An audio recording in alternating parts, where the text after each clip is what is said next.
Hey, how's it going, everybody? Welcome back to another episode here of the Terraria modded playthrough. Man, oh man, have I been a busy bee since the last episode. I said that I'd go ahead and get my storage situation completely sorted out, and also to have all of the comment of the day signs transferred to the brand new comment of the day storage area down to my bottom right here. So, are you guys ready to see everything that's going on? If we were to just head on down... Oh, look at all this stuff, man. Oh, I've been a busy old bee, haven't I? Look at it all. Everything is nicely organized. We have quite a lot of chests which just flat out don't have anything in them. And that's because we've kind of wound up future-proofing this storage area for the future of this playthrough, of course. But yeah, we've got lots of things going on. We've got all of our comments of the days down in this area. And we have ourselves a ton of crafting stations and bits of furniture down here, all of which serve their own purpose. Now, just to mention, this little gap right here, this is going to be for an eventual alchemy station, because in here we have all of our potion ingredients, and then we've got like buff potions, health and recall potions, and then we've got like food stuffs, because there's a cooking pot here to which we can make cooked fish and shrimp and all sorts of stuff. We have food buffs, we've got bars and ingots and gems and ores.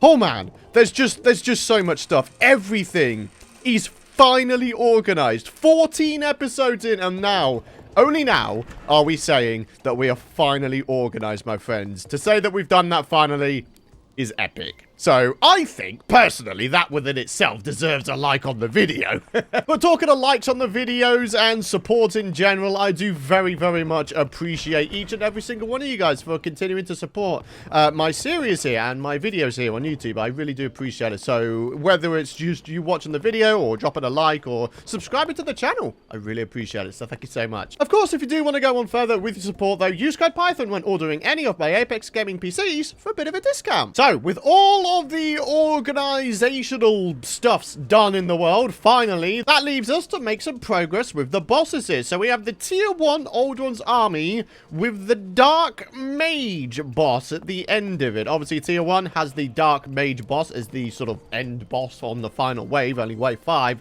Yeah, guys, we're going to go ahead and get that done in today's episode. Whether or not we have ourselves the ability to even start the Old Ones Army event remains to be seen. Oh, yeah, no, there he is. Yeah, the Tavern Keep. Cool. Yeah, guys, check out this area as well. Our OG base area is now completely devoid of chests. There's no chests anywhere. It's all organized. I love it.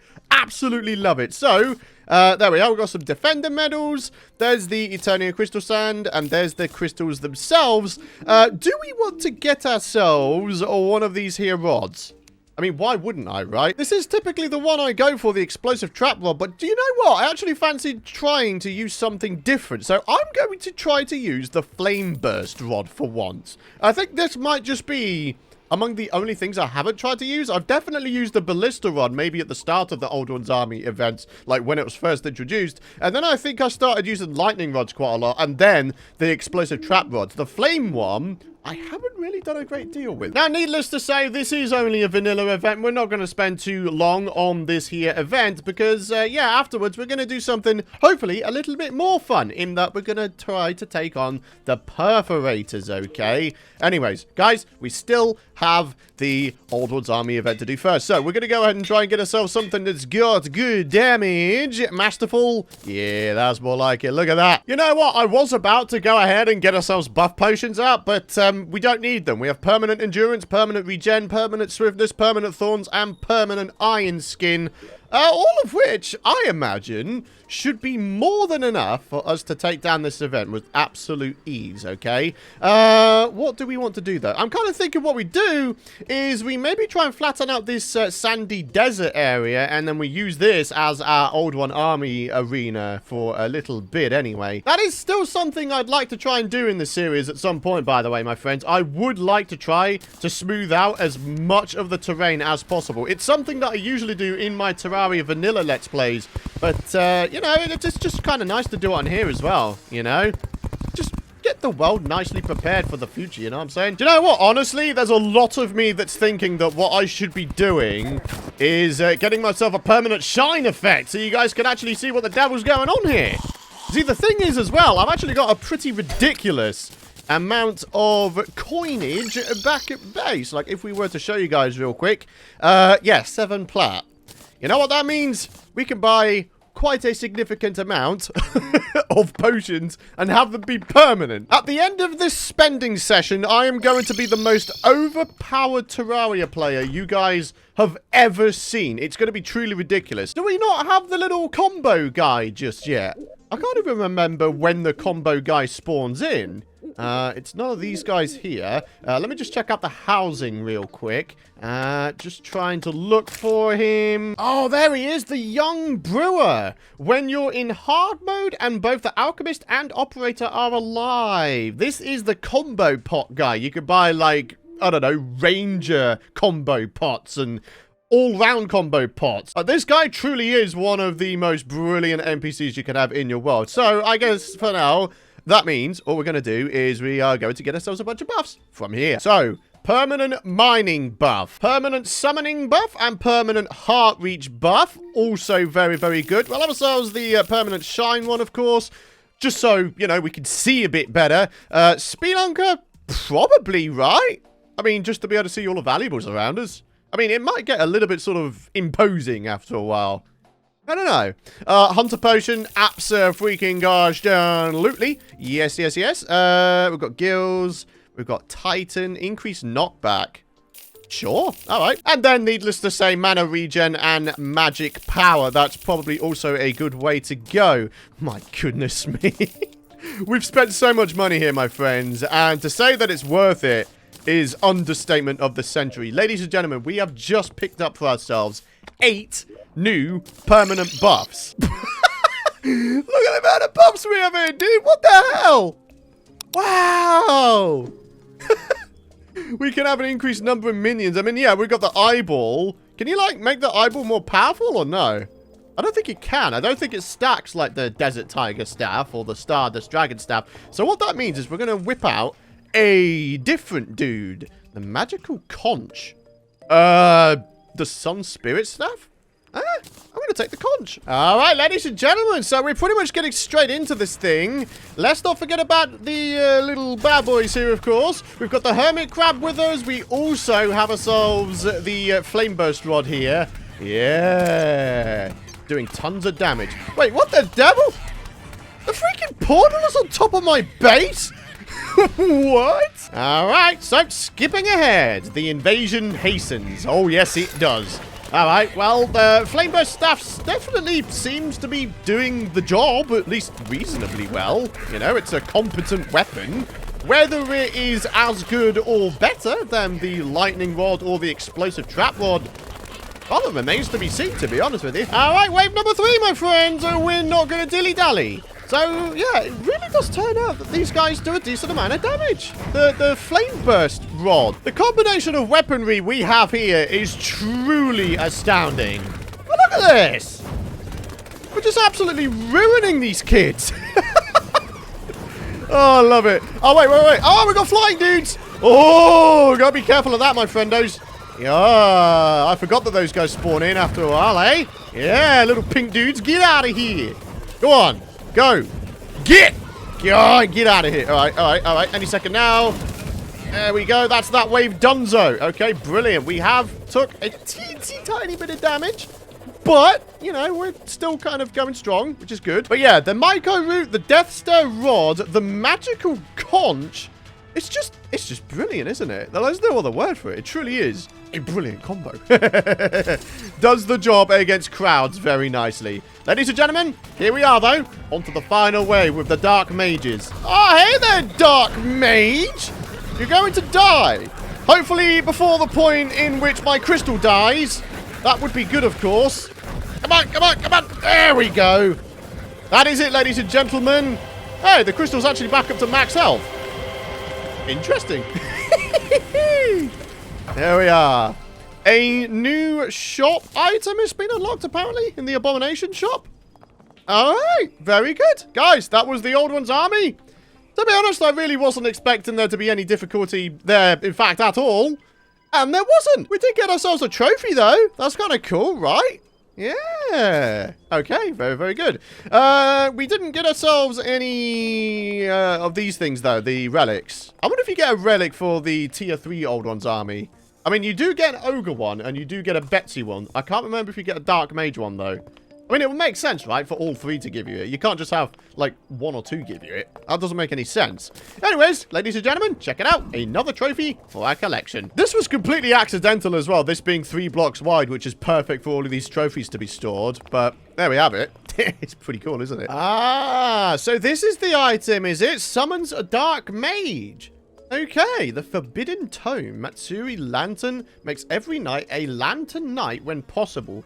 8 platinum. Good God. So then, ladies and gentlemen, next up in progression is the Perforators. And, well, we have permabuffs, so we don't even need to worry about preparing, really. All we need to do is make ourselves probably just a bunch of platforms in the Crimson, and then we should be able to pretty much just get on with this thing, like, straight away. Alrighty, so what have we got in our Arena Stuffs chest? Ah, yes, Heart Lanterns and Campfires. I'll pretty much do the job, to be honest with you. All right, back over to the desert pylon and back on over to our Crimson area. And then all we need to do, I guess, is take down a Crimson Cyst, or whatever the devil they're called in here. All right, here he is, ladies and gentlemen. All we need to do is zoom on out here and try not to get horrifically murderized. At some points in this fight, there are going to be some wormies, and we need to take those guys down before we take down this dude himself, as far as I can remember. Here we are with the Perforator wormy dudes. Gotta be careful here. Come on, come on, come on. Take her out, and there we have it. All right, so back to the Perforator itself. And, yeah. I mean, to be honest, this has actually been pretty easy streak so far, and that's probably, let's be honest, thanks to our permabuffs of epicness. All right, so we have a big, big wormy this time, one that rather resembles an eater of worlds, because it's multi-segmented. I'm pretty sure this guy actually winds up splitting after a while. So, yeah. Yep, there we are. See? Winds up splitting, similar to the eater of worlds. Aha. All right, so more rage effect for your boy. For more damage. Very, very good stuff. Oh, yeah. Oh, yeah. Oh, yeah. Very, very good. Yeah, this guy is getting riggedy wrecked. The Myco Root is just a disgusting weapon. What else could be said, eh? And there we have it. All right, so that's the second out of, I think, the 3 Perforator worms taken down. I do believe there's going to be one more that winds up spawning in here. All right, there he is. Right, this guy needs to be taken out of the game before the main boss guy is. Otherwise, I don't think it's going to count as a proper victory. Oh, you got to be kidding. There's a blood moon coming in too? Ooh, yikes. Big, big yikes. All right, the other big yikes is the fact that it's very possible that the main dude could be taken down before the little guy here. Ooh, hang on. Wait, I think we just took him down. In which case... Okay, well, there you go, my friends. That was the Perforators. Too easy, Budsky. Too easy. Well, like I said, again, it's probably because of the perma buffs. But then again, I mean, you could just get the buffs anyway. You could just buy them. Having the perma buffs just makes it so you don't have to sort of faff around organizing your buffs anymore. As a result, I genuinely do not believe having perma buffs is actually that overpowered. I mean, especially when you have the ability to just flat out buy the buffs anyway for some coins, you know? It's not that overpowered. Not really. Come on. Anyways, ladies and gentlemen, there we have it. The Perforators and their hive. There is, of course, the lore item. An abomination of commingled flesh, bone, and organ infested primarily by blood-slurping worms. That sounds lovely, doesn't it? Anyways, here we are, my friends. The Perforators relic, and it's looking rather glorious. The lore item, of course, goes in the top. Do we get ourselves a mask or no? No, I wouldn't have thought so. Not first time. One of these days, my friends, I'm going to get myself the mask first time, aren't I? Anyways, check it out. We got ourselves a Worm Tooth. 7% increased melee damage and speed, and 7 defense within itself. Pretty interested to see what this can be made into. The Bloody Worm Scarf, with Souls of Night. Okay, very, very cool. The Rotten Brain. Oh, that's just sort of, it just, like, transmutates into that. Interesting. What else we got? The Meaty Worm Tumor. That is a pet, as far as I know. Bloody Vein looks like another pet. Blood samples, Crimtane bars. Okay, kind of cool. And we've got the Eviscerator as well, which not really that interested in using. I'm really enjoying my rogue loadout, if I'm being honest. We do also have the Bloodstained Glove here, which does indeed appear to be a rogue accessory. Stealth strikes have +8 armor penetration and heal for 2 HP.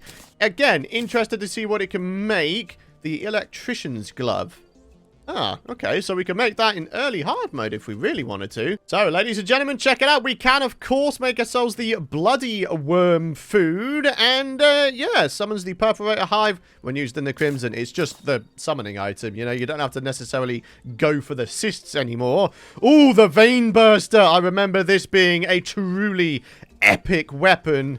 Oh, we've got Tooth Balls as well. And these are consumable. You get 100 at a time. Blood Clot Staff, the Aorta.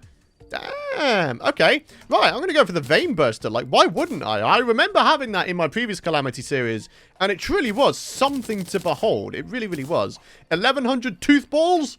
I mean, I'm pretty much just going to see what these skins can do against further Perforators here. So yeah, we're going to reforge our Vein Burster here, maybe get a little bit of Legendary on it, and then of course, needless to say, we're going to farm out some more of our dudes, so we can get ourselves the mask. Oh, snappers. So there we have it. 91 melee damage. That is incredible, isn't it? Average speed, extremely strong knockback, fires a blood ball that sticks to tiles and explodes. Epic! I confess, it does rather make me want to switch to a melee loadout. But like I said, we're just going to stick to our rogue loadout, at least for just a little bit more time, okay? Alright, let's do this thing. Hello there, buddy. Oh, yeah, we got to zoom out again, huh? There we have it. See what the rot balls can do this time. Okay, seems to be doing an alright amount of damage, doesn't it? Alright, any second now, first worm, and we shall see what we can do in terms of damage. Turns out quite a lot of damage. Yeah, look at that health bar just draining. Yeah, alright, very, very good. Doing plenty of damage per second here, my friends. Very, very good amounts of damage per second. Look at that, we've got this guy in sort of the ponage stance here. Yeah. Just wrecking shop here, my friends. The rot balls are rather nice, it has to be said. Oh, it's looking a bit like sort of brown trousers time here at the minute, my friendos. My health did get a little bit low there, but I feel like we've rather nicely recovered here. And there we have it. We done did it. Another relic. And no way! We got one of the masks. Wait, is it only one of the masks? Are there multiple masks that you can get with the Perforators? I mean, medium Perforator mask, that, to me, in my mind, tells me that that was that middle one. The one that was all sort of segmented. Okay. Right. I mean, to be honest, I don't really see too great of a reason as to why we should go for all three of the masks. I think that might be just a little bit too much and kind of just silly. Because we can only, at the end of the day, put one mask on the item frame, right? So, as a result, I feel like it'll be totally fine to just, you know, say that this thing is done. Yeah. Alright. Very, very good, my friends. Very good. We already got ourselves a mask. So, let's put you right on in there. Right, all we need to do now is paint the base of the relic red, because it's a very red-looking relic. And then, I don't know about you guys, but I feel like it will be a good time to end off the episode. It has been an episode of no deaths. Hey, would you believe it? All right, so here we are, ladies and gentlemen. There we go. A nice red relic for the Perforators. Very, very good. All right, so all that's left to be done, of course, is the comment of the day. And for today, that comes from Wyatt DeWitt, who says, since the hive mind is defeated, you can get aerospec armor. Ooh, okay. I completely forgot about aerospec armor. Area light is the thing that we're going to be looking for, yes? I must admit, I can't remember where exactly it is it spawns in the world. Finding plenty of tungsten deposits. Maybe there's some knocking around. More tungsten, more tungsten. Maybe the aerospec stuff is in the air. I mean, that would make sense at the end of the day. It's called aerospec. Aero, air, you know. So yeah, area light ore. There it is. You can get it also from aero slimes if you so wish. But yeah, perhaps that'll be something to be saved for the next episode, my friends. We upgrade our armor up to aerospec armor. Hopefully, we can get ourselves a rogue set of aerospec armor. If we can't, then we'll have to change class. But yeah, for now, my friends, thank you very much for watching. If you guys have enjoyed today's episode, today's deathless episode, then do be sure, of course, to drop a like beneath the video if you haven't already. I'd very much appreciate it. It helps out myself, the video, and the channel very, very much. Hit the subscribe button if you're new around here and you don't want to miss out on my future content. But for now, thank you so much for watching. Do have yourselves a fantastic rest of your day, and I'll see you guys in the next episode. Bye-bye.